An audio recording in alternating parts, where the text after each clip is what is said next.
നേതാവ് പറയുന്നത് L D എഫിൻ്റെ പ്രോഗ്രസ് റിപ്പോർട്ട് പച്ചക്കള്ളം നിറഞ്ഞതാണ്. എൽ ഡി എഫിൻ്റെ പ്രോഗ്രസ് റിപ്പോർട്ട് എന്നാണ് നമ്മുടെ വി ഡി സതീശന്റെ പക്ഷം. റിപ്പോർട്ട് വായിച്ചാൽ തന്നെ നിങ്ങൾക്കറിയാലോ, ആ പ്രോഗ്രസ് റിപ്പോർട്ട് പണ്ടുണ്ടായിരുന്ന 328 പേജ് അത് 24 പേജായിട്ട് ഇപ്പൊ തന്നെ കുറഞ്ഞു. എന്താണ് ആ പ്രോഗ്രസ് റിപ്പോർട്ടിൽ ഗവൺമെന്റിനുള്ള അവകാശവാദം? എന്ത് അവകാശവാദമാണ് സർക്കാരിനുള്ളത്? അതായത് 10 വർഷം കൊണ്ടാണ് 5 ലക്ഷം വീട് പണിതെന്ന് പറഞ്ഞത്. അത് 2016 വാഗ്ദാനമാണ് 5 ലക്ഷം വീട് പണിയാന്നുള്ളത്, അല്ലേ? അപ്പൊ അതിപ്പോ 10 വർഷം കൊണ്ട് 5 ലക്ഷം വീട് പണിതെന്ന ഉമ്മൻചാണ്ടിയുടെ സർക്കാർ 5 കൊല്ലം കൊണ്ട് 4,43,000 വീട് പൂർത്തിയാക്കുകയും 50,000 വീടിന്റെ നിർമ്മാണ പ്രവർത്തനം ആരംഭിക്കുകയും ചെയ്യും. ആ 50,000 കൂടി ഇവരുടെ 5 ലക്ഷത്തിൽ കൂട്ടിയിരിക്കുകയാണ്. അപ്പൊ യഥാർത്ഥത്തിൽ ഇവര് 10 വർഷം കൊണ്ട് 4.5 ലക്ഷം വീടും ഉമ്മൻചാണ്ടി സർക്കാർ 5 വർഷം കൊണ്ട് 5 ലക്ഷം വീടുമാണ് പണിത്. അപ്പോ ആ ഭവന നിർമ്മാണത്തിന്റെ കാര്യം 10 കൊല്ലം കൊണ്ടാണെന്നുള്ളത് മറച്ചു വെച്ചിട്ടാണ് ഈ പ്രോഗ്രസ് കാർഡ് ഇറക്കിയിരിക്കുന്നത്. രണ്ടാമത് 2021 തെരഞ്ഞെടുപ്പ് വാഗ്ദാനം എന്തായിരുന്നു?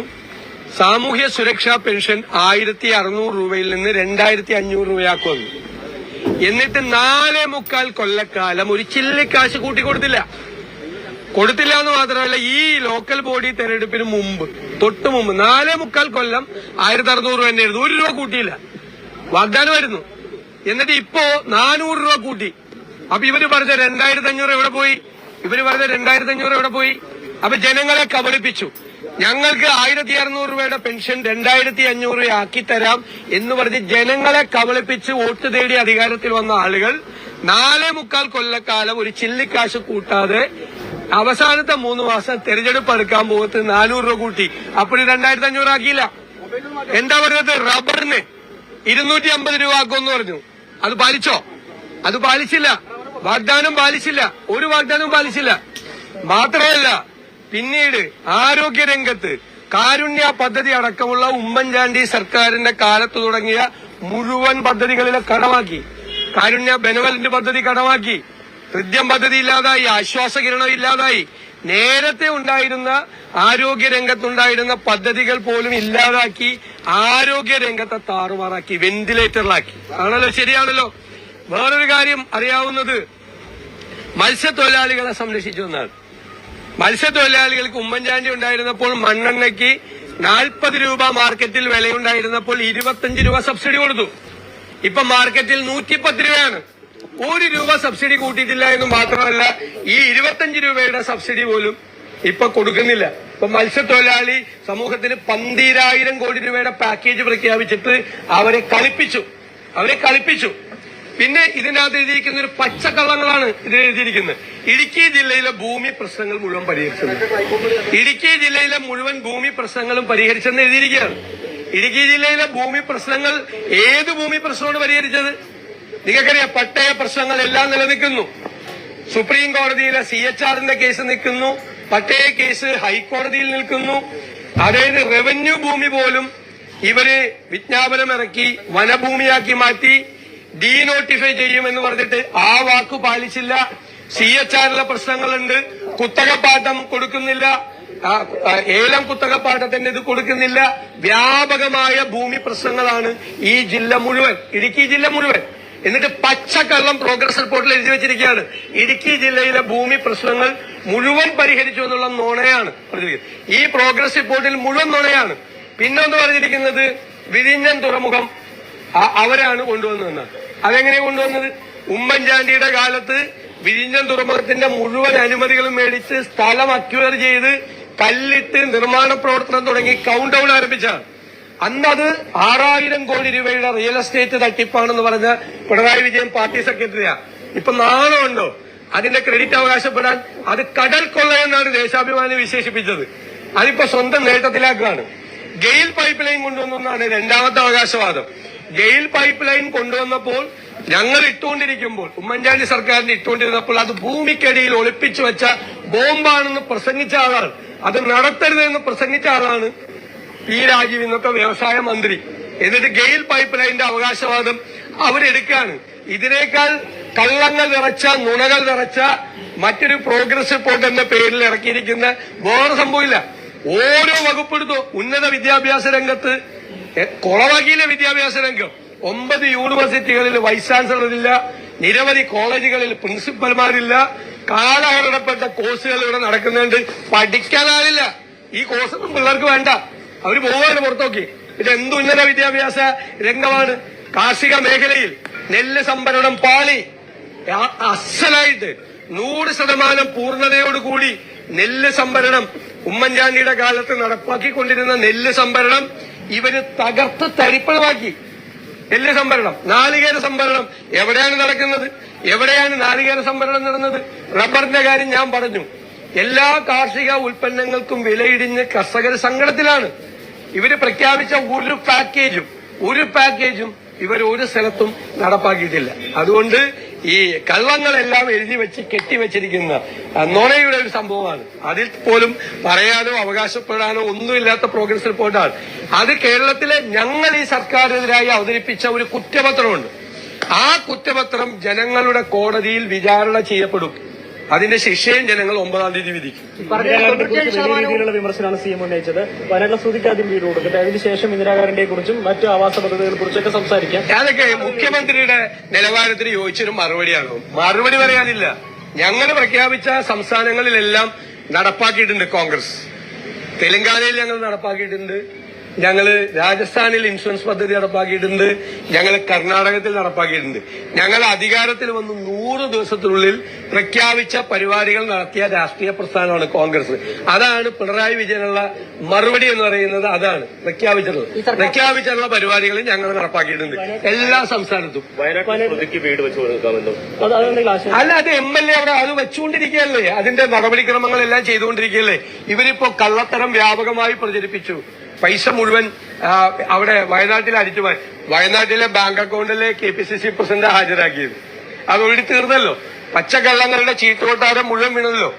ശരിക്കും ശവം തൂക്കി ആരാ? പയ്യന്നൂരിലെ രക്തസാക്ഷിയുടെ ഫണ്ടും ഇവിടുത്തെ അഭിമന്യുവിന്റെ രക്തസാക്ഷി ഫണ്ടും തിരുവനന്തപുരത്തെ വിഷ്ണുവിന്റെ രക്തസാക്ഷി ഫണ്ടും പാർട്ടിക്ക് വേണ്ടി ജീവത്യാഗം ചെയ്ത കുട്ടികളുടെ പേരിൽ രക്തസാക്ഷി ഫണ്ട് പിരിച്ചിട്ട് അത് അടിച്ചു മാറ്റിയ CPM ആണ് ശവം തൂക്കി. ശവന്തീനികളാണ്. ശവം തൂക്കികളല്ല, ശവന്തീനികൾ, പാവപ്പെട്ട.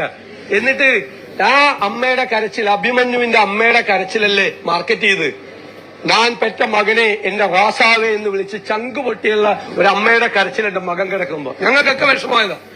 അത് വിറ്റ് അത് മാർക്കറ്റ് ചെയ്ത CPM ഇപ്പൊ അവനെ കൊന്ന SDPIയുമായിട്ട് ചങ്ങാത്തമാണ്. മനസ്സിലായി? ആ അമ്മയുടെ കാൽക്ക് ഇവിടെ വന്ന് ജില്ലയിൽ വന്ന് ആ അമ്മയുടെ കാൽക്കൽ വീണ് പിണറായി വിജയൻ മാപ്പ് ചോദിക്കട്ടെ, എന്നിട്ട് പറയട്ടെ രാഷ്ട്രീയം. SDPIയുമായി ഒരു ബന്ധവുമില്ലെന്നാണ് CPM ജനറൽ സെക്രട്ടറി ഇപ്പോൾ പറഞ്ഞിരിക്കുന്നത്. മഞ്ചേശ്വരത്ത് SDPIയുടെ സ്ഥാനാർത്ഥിയെ പിൻവലിക്കാൻ ആവശ്യപ്പെട്ടത് UDF ആണെന്നാണ് പറയുന്നത്. എന്നിട്ട് CPM സെക്രട്ടറി അല്ലേ പറഞ്ഞത്? പിണറായി വിജയൻ പറഞ്ഞില്ലല്ലോ. ആ CPM സെക്രട്ടറിക്ക് വല്ല കാര്യമുണ്ടോ? MA ബേബിയോട് പറയേണ്ടത്, MA ബേബിയോട് ആ 24-ാം പാർട്ടി കോൺഗ്രസിൽ ഒരു ഗണ്ടിയുണ്ട്. പിണറായി വിജയൻ അത് വായിച്ചിട്ടില്ലാന്ന് എനിക്കറിയാം, ഞാൻ വായിച്ചിട്ടുണ്ട്. CPMന്റെ പാർട്ടി കോൺഗ്രസിലെ 24-ാം പാർട്ടി കോൺഗ്രസിലെ ഗണ്ടിയ. അതിൽ അവർ പറഞ്ഞിരിക്കുന്നത് തീവ്രവാദ സംഘടനയാണ് SDPI എന്ന്. പിണറായി വിജയൻ വായിച്ചിട്ടില്ലെങ്കിൽ MA ബേബി അതിന്റെ ഒരു കോപ്പി എടുത്ത് അയച്ച് പിണറായി വിജയന് കൊടുക്കുക. പാർട്ടി കോൺഗ്രസ് എന്തൊട്ട് പാർട്ടി കോൺഗ്രസ് പിണറായി വിജയന്. MA ബേബി ഏത് പോളിറ്റ് ബ്യൂറോ അദ്ദേഹം തീരുമാനം എടുക്കും. അതങ്ങ് പാർട്ടിയിലെ വിദൂഷകന്മാരെല്ലാവരും ചേർന്ന് അത് നടപ്പാക്കും. അങ്ങനത്തെ പാർട്ടിയാണ്. പാർട്ടി കോൺഗ്രസിൽ ഒന്ന് എഴുതി വെച്ചിട്ട് SDPI എന്താ ME എന്താ പറഞ്ഞത്? SDPI പുറത്തു നിന്ന് പിന്തുണച്ച് ഞങ്ങൾ എന്തു പറയുന്നത് ചോദിച്ചത് അല്ലേ ചോദിച്ചത്? അത് തന്നെയല്ലേ മുഖ്യമന്ത്രിയും ചോദിച്ചത്. അവര് പുറത്തു നിന്ന് പിന്തുണച്ചാൽ എന്ത് ചെയ്യുമെന്ന്. പാർട്ടി കോൺഗ്രസിൽ ഇത് എഴുതി വെച്ചേക്കുമ്പോ വലിയ ചർച്ച. എന്താണ് പാർട്ടി കോൺഗ്രസ്? പാർട്ടി കോൺഗ്രസിലെ ചർച്ചയൊക്കെ എന്ത് സംഭവമാണ്. അത് എഴുതി വെച്ചാൽ പറഞ്ഞു. എന്റെ അടുത്തുണ്ട് കോപ്പി പാർട്ടി കോൺഗ്രസിന്റെ. സെക്രട്ടറി ഒന്നുകൂടി പറഞ്ഞിട്ടുണ്ട്, നേമത്തെ വോട്ട് നൽകാമെന്ന് പറഞ്ഞവരുടെ വായ പൊത്തില്ലെന്നും കൂടി പറഞ്ഞു. അത് തന്നെ പറഞ്ഞത്, പച്ചയ്ക്ക് പറയാണ്. എന്നിട്ട് 4 വോട്ടിന് വേണ്ടി രാഷ്ട്രീയ ചെറ്റത്തരം കാണിക്കില്ല എന്ന് പറഞ്ഞ മുഖ്യമന്ത്രി ഇപ്പൊ 4 വോട്ടിന് വേണ്ടി അത് തന്നെയാണ് ചെയ്തുകൊണ്ടിരിക്കുന്നത്. അദ്ദേഹം തന്നെ പ്രൂവ് ചെയ്ത്. അദ്ദേഹം തന്നെ SDPI ആയിട്ട് ബന്ധമാവാം, PDP ആയിട്ട് ബന്ധമാവാം, RSS ആയിട്ട് ബന്ധമാവാം, എല്ലാ ബന്ധമാവാം. മനസ്സിലായില്ല? ക്ലിയർ ആണല്ലോ.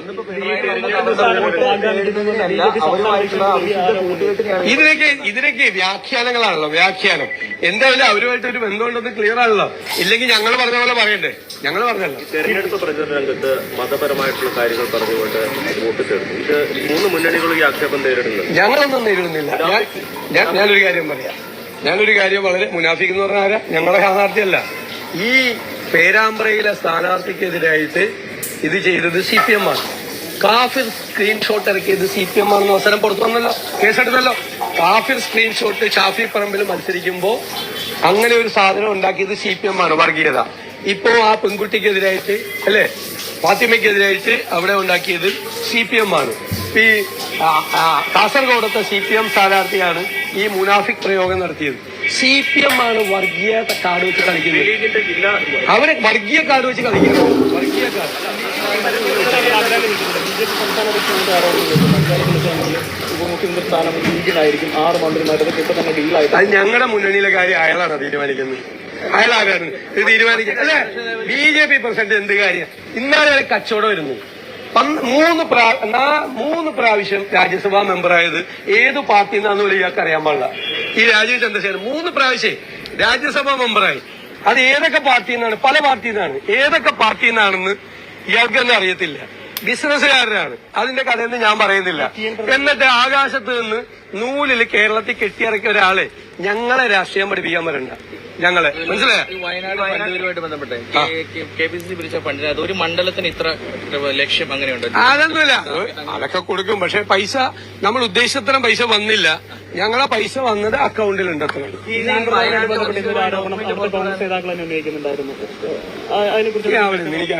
വയനാട് ടൗൺഷിപ്പുമായി ബന്ധപ്പെട്ട് സർക്കാരിനൊപ്പം ആദ്യം ഒത്തുചേരാൻ പ്രതിപക്ഷം തീരുമാനിച്ചു. അതിനുശേഷം സർക്കാരിനോട് ഒരു അക്ഷരം പോലും പറയാതെ മുസ്ലിം ലീഗ് ആദ്യം പിന്നോട്ട് പോയി, അതിനുശേഷം കോൺഗ്രസ് പിന്നോട്ട് പോയി. അല്ല, അതെന്താണെന്നറിയാം, മുഖ്യമന്ത്രിയായിട്ടുള്ള മീറ്റിംഗിന് എന്നെയും പ്രതിപക്ഷ നേതാവിനെയും വിളിച്ചിരുന്നു. അപ്പൊ അവ്യക്തത വന്നു. മുഖ്യമന്ത്രിയുടെ മറുപടിയിൽ അവ്യക്തത വന്നപ്പോൾ ലീഗ് നേരെ പോയി സ്ഥലം മേടിക്കാൻ പോയി. ഞങ്ങൾ കുറച്ചുകൂടി കാത്തിരുന്നു, തരുമെന്നാ വിചാരിച്ചു. തന്നില്ല, പ്രത്യേക സ്ഥലം തന്നില്ല. അപ്പോഴാണ് ഞങ്ങൾ സ്ഥലം മേടിക്കാൻ പോയത്. അപ്പൊ അർഹത്താണല്ലോ പോയത് സ്ഥലം മേടിക്കാൻ. ഇല്ലെങ്കിൽ സർക്കാരുമായിട്ട് സഹകരിക്കുമെന്ന് എന്റെ എല്ലാ പ്രസ്താവനയും നിങ്ങൾ എടുത്തു. 5 കോടി മാത്രമല്ല ബാക്കി പൈസ വാങ്ങിച്ച് മുട്ടടിച്ചു എന്നാണ് ഇന്ന് പിണറായി പറഞ്ഞത്. അത് അയാളുടെ ശീലമാണ്, അദ്ദേഹത്തിന്റെ ശീലമാണ്, മുഖ്യമന്ത്രിയുടെ ശീലമാണ്. ഞാൻ പറഞ്ഞുതരാം, വാങ്ങി പുട്ടടിക്കുന്നത് മുഖ്യമന്ത്രിയുടെ പാർട്ടിയുടെ ശീലമാണ്. രക്തസാക്ഷികളുടെ ഫണ്ട് വരെ തട്ടിച്ച് ശീലാക്കുന്നതാണ്. പിന്നെ ചെയ്യാത്ത പ്രവർത്തിക്ക് ഫണ്ട് വാങ്ങിച്ചിട്ട് മകളുടെ അക്കൗണ്ടിലേക്ക് ഇടിപ്പിക്കുന്നതൊക്കെ മുഖ്യമന്ത്രിയുടെ ശീലമാണ്. എന്നെ കൊണ്ട് പറയിപ്പിക്കല്ലേ, അല്ലല്ല, എന്നെ കൊണ്ട് പറയിപ്പിക്കല്ലേ, ഞാനതൊന്നും പറയാത്ത ആളാ. തെരഞ്ഞെടുപ്പ് അല്ലല്ല, ചെയ്യാത്ത ജോലിക്ക് മകളുടെ അക്കൗണ്ടിലേക്ക് പൈസ മേടിച്ച് പുട്ടടിച്ചത് മുഖ്യമന്ത്രിയാണ്. മനസ്സിലായോ? പുട്ടടിച്ചത് മുഖ്യമന്ത്രിയാണ്, മകളുടെ അക്കൗണ്ടിലേക്ക് പൈസ മേടിച്ച്. എന്നെ കൊണ്ട് പഴയ കഥയൊക്കെ എടുത്ത് പറയിപ്പിക്കില്ലേ. SNC ലാവ്ലിൻ കേസിന്റെ പൈസ വന്നത് എവിടെ പോയി? SNC ലാവ്ലിൻ കൊടുത്ത കാശ് എവിടെ പോയി? എവിടെ പോയത്? എവിടേക്കാ അടിച്ചു മാറ്റിയത്? അത് പുട്ടടിച്ചതാണ് പിണറായി വിജയൻ.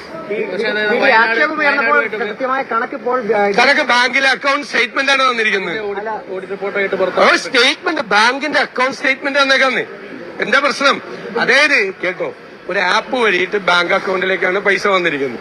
ആ ബാങ്കിന്റെ അക്കൗണ്ട് സ്റ്റേറ്റ്മെന്റ് എത്ര രൂപ വന്നു, എത്ര രൂപ പിൻവലിച്ചു. ഞാൻ പറഞ്ഞു, ആകെ സുധാകരനുള്ളപ്പോ പിൻവലിച്ചത് ആപ്പിന് വേണ്ടിയിട്ട്, ഇപ്പൊ പിൻവലിച്ചത് സ്ഥലം മേടിക്കാൻ വേണ്ടിയിട്ട്. ജോയിന്റ് അക്കൗണ്ട് അവര് വിട്ടോട്ടെ, അതിനെന്താ? അവര് വിട്ടോട്ടെ. ഞങ്ങൾ യൂത്ത് കോൺഗ്രസിനെതിരെ ആക്ഷേപം വന്നു, അവര് പൈസ പിരിച്ച അവര് ഈ അക്കൗണ്ടിലേക്ക് തന്നല്ലോ, അതിന്റെ അക്കൗണ്ടിലുണ്ടല്ലോ അവര് തന്ന പൈസ പിരിച്ചത്. പണം കൂടെ ഉൾപ്പെടെയാണോ ഈ 5 കോടി രൂപ? അല്ലല്ല, അത് നമുക്ക് നോക്കണം, അത് പരിശോധിക്കണം. അതിന്റെ അകത്ത് ഉണ്ടാവും കിട്ടിയിരിക്കുന്നത്. അത് പൊതുപ്രവർത്തകര് അത്തരം പ്രയോഗങ്ങൾ നടത്താൻ പാടില്ല എന്ന അഭിപ്രായക്കാരാണ്. അല്ല, കേൾക്ക്, അത് പറയാൻ പാടില്ല. പൊതുപ്രവർത്തകര് വളരെ സൂക്ഷിച്ചു വേണം സംസാരിക്കാൻ. തെരഞ്ഞെടുപ്പ് കാലത്താണ്, വൈകാരികമായി സംസാരിക്കരുത്. ഈ തമാശ പറയുമ്പോഴും തമാശയ്ക്കും പരിധി ഉണ്ടാവണം. അത് ആരെങ്കിലും ദ്രോഹിക്കുന്നതോ ആർക്കെങ്കിലും ബുദ്ധിമുട്ടുണ്ടാക്കുന്നതോ ചെയ്യരുത്. അത് പൊളിറ്റിക്കലി ഇൻകറക്റ്റ് ആയിട്ടുള്ള ഒരു സ്റ്റേറ്റ്മെന്റ് ആണ്. എനിക്ക് അതിനോട് യോജിപ്പില്ല. ഞാൻ പറഞ്ഞില്ല, എനിക്ക് അതിനോട് യോജിപ്പില്ല. അത് പൊളിറ്റിക്കലി ഇൻകറക്റ്റ് ആയ സ്റ്റേറ്റ്മെന്റ് ആണ്. ഞങ്ങൾ അതിനൊന്നും ന്യായീകരിക്കില്ല. ഞങ്ങൾക്കൊക്കെ കൃത്യമായ നിലപാടുള്ള ആളുകളാണ്. CPMന്റെ പോലെ ഇതുപോലെ ഉരുണ്ടൊന്നും കളിക്കില്ല. കൃത്യമായ സ്റ്റാൻഡ്. ഇടുക്കി DCC പ്രസിഡന്റിന്റെ ആ സ്റ്റേറ്റ്മെന്റ് പൊളിറ്റിക്കലി ഇൻകറക്റ്റ് ആയിട്ടുള്ള സ്റ്റേറ്റ്മെന്റാ. അങ്ങനെ പറയാൻ പാടില്ല. പൊതുപ്രവർത്തകർ ശ്രദ്ധിക്കണം, വാക്കുകൾ പറയുമ്പോൾ ശ്രദ്ധിക്കണം. തെറ്റാണ്. ഇനി ഇലക്ഷൻ ഏതാനും ദിവസങ്ങൾ മാത്രമല്ല, മണിക്കൂറുകൾ മാത്രമാണ് ബാക്കി. ജനം തീരുമാനിക്കണം ആർക്ക് വോട്ട് ചെയ്യണം, നമ്മെ ആര് ഭരിക്കണമെന്ന് തീരുമാനിക്കണം നമ്മൾ തന്നെയാണ്. അതുകൊണ്ട് പ്രിയ വോട്ടറെ, പ്രിയ ജനങ്ങളെ 2 വട്ടം ചിന്തിക്കണം. ഇപ്പോൾ ഈ അവസരം നഷ്ടപ്പെട്ടാൽ പിന്നെ 5 കൊല്ലം കാത്തിരിക്കണം. ഏപ്രിൽ ഫൂൾ പോലെയല്ല, 5 കൊല്ലം കാത്തിരിക്കണം. ഏപ്രിൽ ഫൂൾ ഒരിക്കലും പോയാലും പിന്നെ ഓരോ വർഷവും കിട്ടും. പക്ഷേ ഈ ഒരിക്കൽ നമ്മുടെ വോട്ട് ഈ പ്രാവശ്യം കൈവിട്ട് പോയാൽ പിന്നെ 5 കൊല്ലം കാത്തിരിക്കണേ, മറക്കല്ലേ.